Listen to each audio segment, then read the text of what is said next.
Assalamualaikum warahmatullahi wabarakatuh. Halo teman-teman, perkenalkan nama saya Rama Aditya Pamungkas dari Prodi Administrasi Bisnis semester 1B.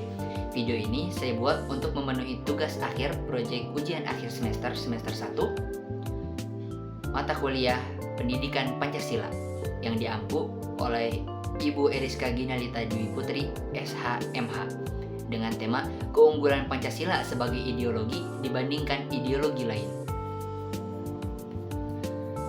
Indonesia menganut ideologi Pancasila karena nilai-nilai yang terkandung di dalamnya ini dirasa sesuai dengan kebutuhan dan karakteristik bangsa Indonesia.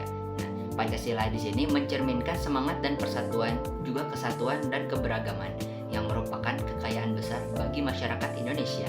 Nah, dipilihnya Pancasila sebagai ideologi negara juga karena perannya dalam sejarah perjuangan kemerdekaan, di mana ideologi ini telah menjadi simbol persatuan dan semangat perjuangan rakyat Indonesia di masa perebutan kemerdekaan dulu.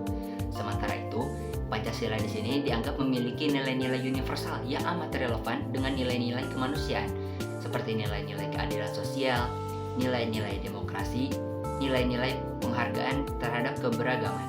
Nah, kesepakatan yang terjadi dalam penyusunan Pancasila juga memberikan legitimasi kuat sebagai ideologi negara. Sementara untuk pengakuan resmi dalam konstitusinya menegaskan kedudukan bahwa Pancasila di sini merupakan sebuah fondasi hukum yang mana akan mendasari seluruh kehidupan berbangsa dan bernegara masyarakat di Indonesia. Mari kita mengawali perjalanan intelektual kita ini dengan merenungkan sebuah konsep yang menempati posisi abstrak dari struktur sosial dan politik suatu bangsa, yaitu ideologi. Nah, istilah ini merujuk pada suatu sistem gagasan, nilai-nilai, dan keyakinan yang membentuk landasan pemikiran dan tindakan masyarakat dalam menyusun struktur kehidupan bersama di suatu lingkungan yang menganut ideologi tersebut. Nah, mengintip ke belakang, kata ideologi ini memiliki akar kata dari bahasa Yunani, yaitu idea yang berarti konsep dan logos yang mencerminkan studi atau ilmu, yang dalam esensinya ideologi ini adalah hasil dari refleksi intelektual manusia terhadap realitas sosial, ekonomi, politik, dan budaya, di mana mereka ini hidup sebagai sebuah konsep ideologi yang mencerminkan visi serta nilai-nilai yang dijadikan acuan oleh suatu kelompok atau bangsa yang menganut ideologi tersebut dalam membentuk identitas dan arah pembangunan. Dalam konteks Indonesia, ideologi nasional ini menjadi pilar utama bagi pembangunan negara.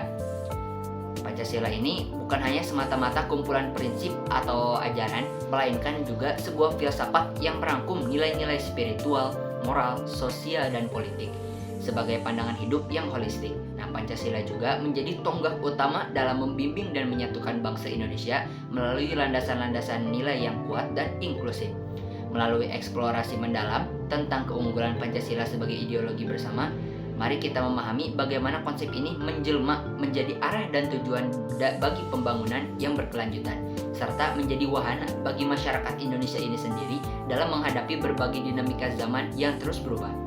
Dengan menggunakan penjelasan tadi yang kompleks, diharapkan pembukaan ini dapat menarik perhatian pendengar dan memberikan gambaran yang lebih komprehensif tentang ideologi dan peran Pancasila dalam konteks Indonesia.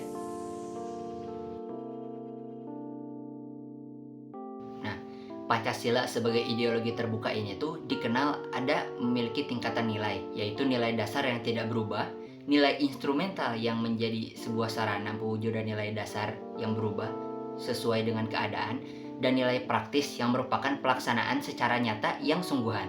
Nah, perwujudan atau pelaksanaan nilai-nilai instrumental dan nilai-nilai praktis ini pun harus tetap menanggung jiwa dan semangat yang sama dengan nilai dasarnya. Yang pertama, yaitu nilai dasar, yaitu hakikat sila Pancasila, yaitu ketuhanan, kemanusiaan, persatuan, kerakyatan, dan keadilan. Nilai dasar tersebut adalah merupakan esensi dari nilai-nilai Pancasila yang bersifatnya universal, sehingga dalam nilai-nilai dasar tersebut terkandung nilai-nilai tujuan serta nilai-nilai yang baik dan benar. Nilai dasar ideologi tersebut tertuang dalam pembukaan Undang-Undang Dasar Negara Republik Indonesia tahun 1945, sehingga oleh karena pembukaan memuat nilai-nilai dasar yang mengandung tertib hukum tertinggi sebagai sumber hukum, sehingga dalam negara memiliki kedudukan sebagai stat fundamental norm atau pokok kaidah negara yang fundamental. Sebagai ideologi terbuka, nilai dasar ini juga yang bersifat tetap dan terlekat kepada kelangsungan hidup negara, sehingga mengubah pembukaan Undang-Undang Dasar Negara Republik Indonesia 1945 yang memuat hasil dasar ideologi Pancasila tersebut sama halnya dengan pembubaran negara.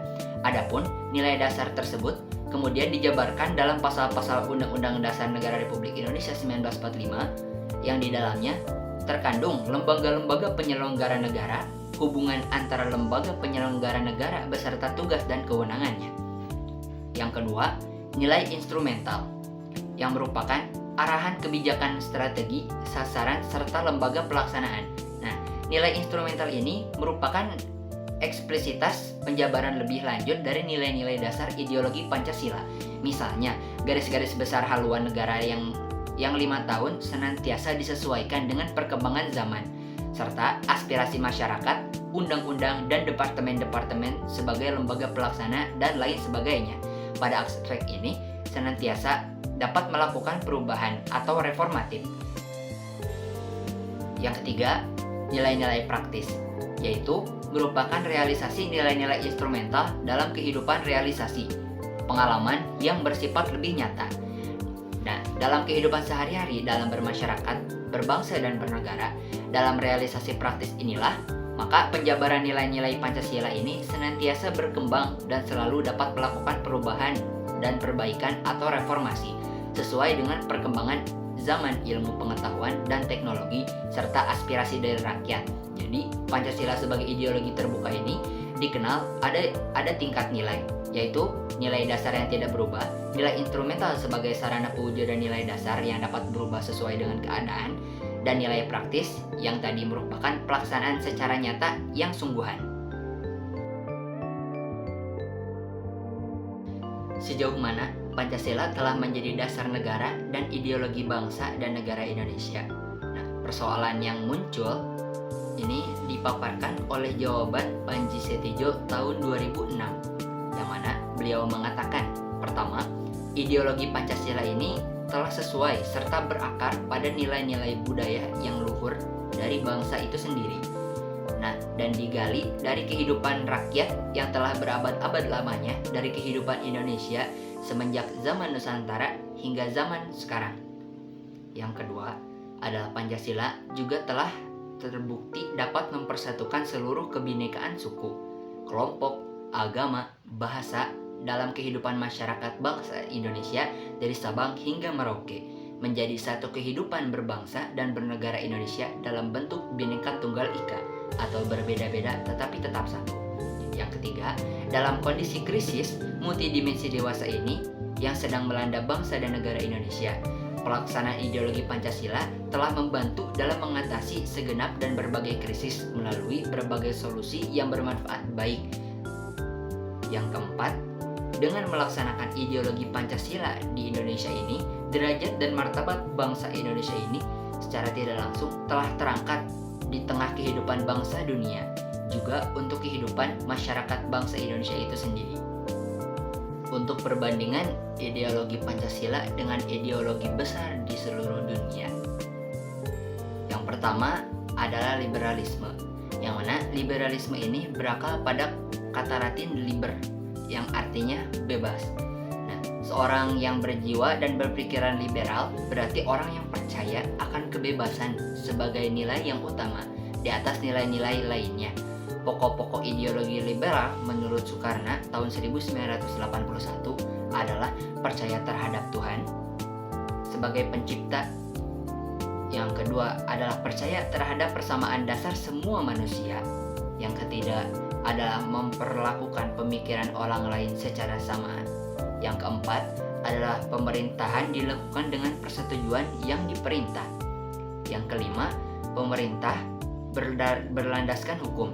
Yang keenam, mementingkan kepentingan individu. Yang ketujuh adalah negara sebagai alat. Yang terakhir adalah menolak dogmatisme.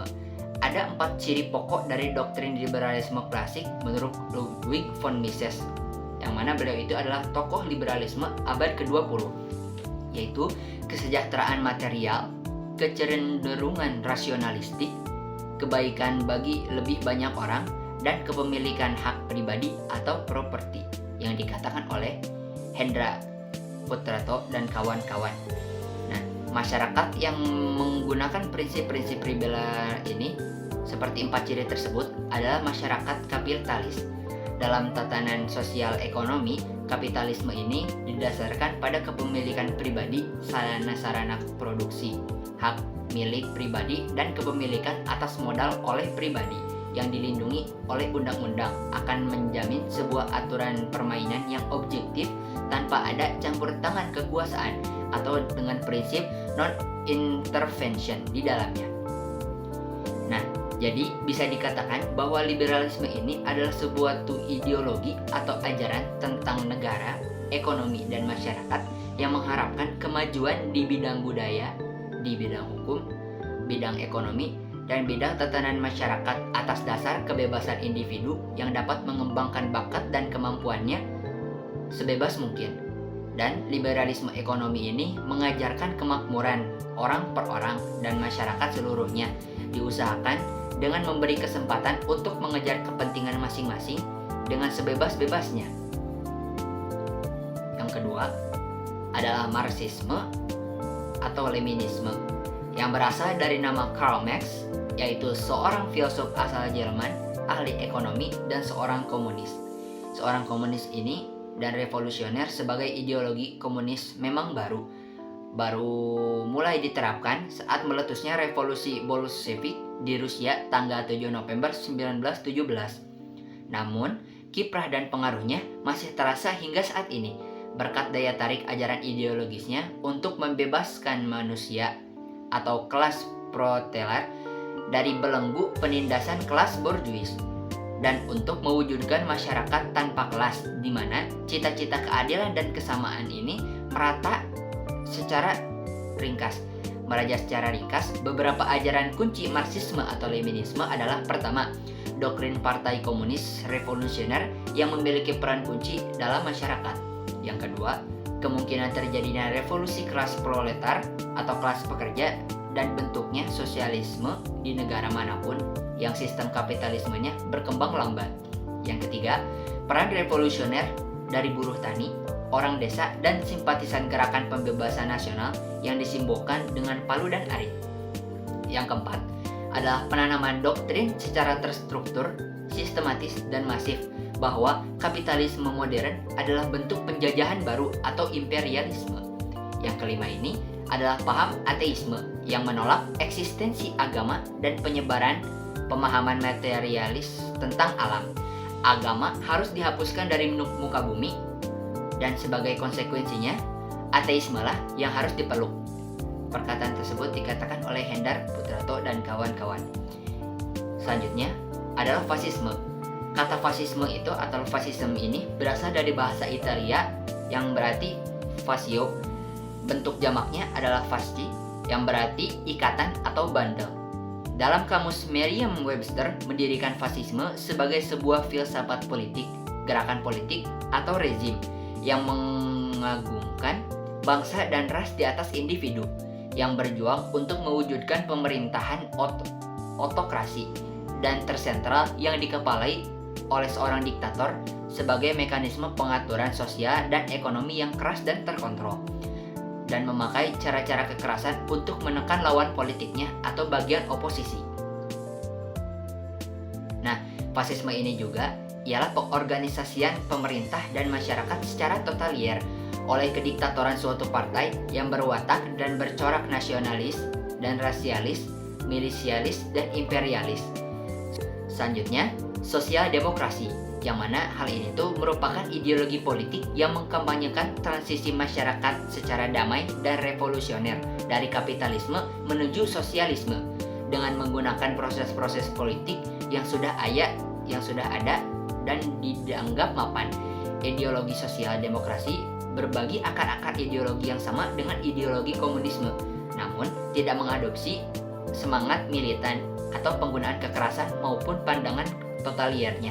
Ideologi ini awalnya dikenal dengan nama revisionisme karena di dalamnya berisikan ajaran Marxis yang sudah mengalami modifikasi, khususnya dalam hal tidak menggunakan jalan revolusi untuk membentuk masyarakat yang sosialis. perbandingan ideologi Pancasila, setiap silanya jika dibandingkan keunggulannya dengan ideologi lain di dunia ini adalah sebagai berikut. Yang pertama, sila pertama Pancasila ini dinilai lebih unggul dibandingkan paham ateisme yang dianut oleh komunisme yang berbasiskan ajaran materialisme dialektis dan materialisme historis versi Marxisme. Berbeda dengan Marxisme dan Leninisme atau komunisme yang menjangkarkan ideologinya pada paham sejarah dan alam yang berwujud materi. Dan kembali 152 jurnal Iqra dalam suatu gerak materi yang menempuh siklus abadi tanpa akhir. Nah, ideologi Pancasila sila pertama menjangkarkan sekaligus menjiwai sila-sila yang lainnya, yang mana yaitu adalah peri kemanusiaan, persatuan, kerakyatan, dan keadilan sosial dalam realitas yang pertama dan ultim, sekaligus memberikan orientasi yang lebih luhur dan transenden dalam diri manusia penghayatannya. Yang kedua adalah sila kedua Pancasila ini berupa prinsip kemanusiaan yang adil dan beradab. Mau menunjukkan jalan tengah atau konsep tentang manusia yang lebih seimbang dan bijaksana sebagai tandingan dari konsentrasi konseptual antara liberalisme kapitalisme yang melihat gambaran manusia sebagai subjek pelaku bebas yang dapat mendeterminasi dirinya sendiri, dan homo economicus murni dengan paham sosialisme dan komunisme yang melihat gambaran manusia ini sebagai sesuatu yang terbentuk oleh totalitas relasi-relasi sosialnya. Dengan demikian, konsep manusia Pancasila lebih lengkap dan komprehensif dan seimbang dalam memandang atau meneliti dan juga memperlakukan manusia yang tidak berat sebelah seperti pada liberalisme kapitalisme maupun pada Marxisme sosialisme. Yang ketiga adalah konsep persatuan Indonesia sebagai sila ketiga Pancasila ini dianggap lebih unggul dibandingkan konsep persatuan ras dari Nazi dan persatuan bangsa yang Calvinis atau fasis. Nah, persatuan ras dan bangsa yang Calvinis merupakan pemahaman persatuan yang sempit dan singularitas, bahkan eksklusif. Persatuan jenis ini mengandung unsur yang meninggikan diri sendiri atau superioritas ras Arya dan merendahkan yang lain dan berbeda atau inferioritas yang lalu dilegalkan dan dijustifikasi secara ilmiah. Nah, persatuan model fasis ini bertumpu pada keseragaman dan penyeragaman yang berimplikasi pada penyangkalan bahkan peniadaan yang lain dan yang berbeda. Nah, persatuan model Volksgemeinschaft yang digerolakan oleh Nazi secara implisit mengandung kehendak untuk berkuasa dan meluaskan kekuasaan tersebut atau melakukan ekspansi, sekaligus kehendak untuk menjaga kemurnian darah dan tanah air dari unsur-unsur yang dianggap asing atau berbeda, seperti Yahudi, kaum Gipsi, kaum homoseksual, dan lain-lain. Nah, prinsip persatuan Indonesia versi Pancasila ini tidak seperti ini. Prinsip persatuan Indonesia ini didasarkan pada penghormatan atas perbedaan dan keberagaman, bukan hanya secara prinsip, namun juga secara konkret. Yang keempat, sila keempat Pancasila ini dianggap lebih unggul dibandingkan paham kerakyatan yang diusung baik dalam sosialisme maupun fasisme. Dalam pidatonya di depan sidang BPU PKI pada 1 Juni 1945, Insinyur Soekarno-Hatta mengatakan bahwa dasar itu ialah dasar mufakat, dasar perwakilan, dasar permusyawaratan. Negara Indonesia ini bukan satu negara untuk satu orang, bukan satu negara untuk satu golongan, walaupun golongan kaya. Tetapi kita mendirikan negara adalah semua buat semua, satu buat semua, semua buat satu. Saya yakin bahwa syarat yang mutlak untuk kuatnya negara ini ialah permusyawaratan, perwakilan. Dengan demikian, jelas bahwa prinsip kerakyatan yang diwujudkan dalam bentuk badan permusyawaratan atau perwakilan yang dipimpin oleh hikmat kebijaksanaan dalam tuntutan moral lewat agama dan tuntutan akal budi lewat filsafat merupakan suatu amanah para bapak pendiri negara yang menyusun Pancasila, yang membedakannya dengan yang membuatnya lebih unggul dan dari prinsip kerakyatan solidaritas sosial yang bertumpukan pada perjuangan dan antagonisme kelas yang dicita-citakan sosialisme dan Marxisme. Yang kelima, yaitu konsep sila kelima Pancasila yang berimplikasi pada konsep kesejahteraan sosial dan demokrasi ekonomi lebih unggul daripada konsep pasar bebas yang diusung liberalisme kapitalisme dan bentuk barunya, yaitu paham neoliberalisme, maupun ekonomi yang dikontrol sepenuhnya oleh negara seperti tampak dalam paham komunisme maupun fasisme menurut Sri Edi Suasono. Sistem ekonomi Indonesia dapat difokuskan pada wawasan yang dikaitkan dengan sila Pancasila, yaitu berorientasi pada kelima sila Pancasila dengan tekanan pada sila keadilan sosial, yang berarti kegiatan ekonomi menggunakan asas persamaan demi kemakmuran masyarakat, bukan kemakmuran perseorangan. Nah, hal ini itu paling penting jelas terwujud oleh konsep koperasi. Jadi, dapat disimpulkan bahwa ideologi sebagai suatu rangkaian kesatuan cita-cita yang mendasar dan menyeluruh yang mengkait menjadi suatu sistem pemikiran yang logis adalah bersumber daripada filsafat. Nah, Pancasila merupakan hasil perenungan yang mendalam dari para tokoh-tokoh kenegaraan negara Indonesia untuk mengarahkan kehidupan bangsa Indonesia dalam bernegara. Nah, Pancasila di sini sebagai ideologi bangsa Indonesia adalah hasil karya dari bangsa Indonesia itu sendiri. Bangsa Indonesia sendiri sejajar dengan ideologi-ideologi besar negara lainnya, bahkan memiliki keunggulan dibandingkan ideologi lainnya yang ada di dunia ini.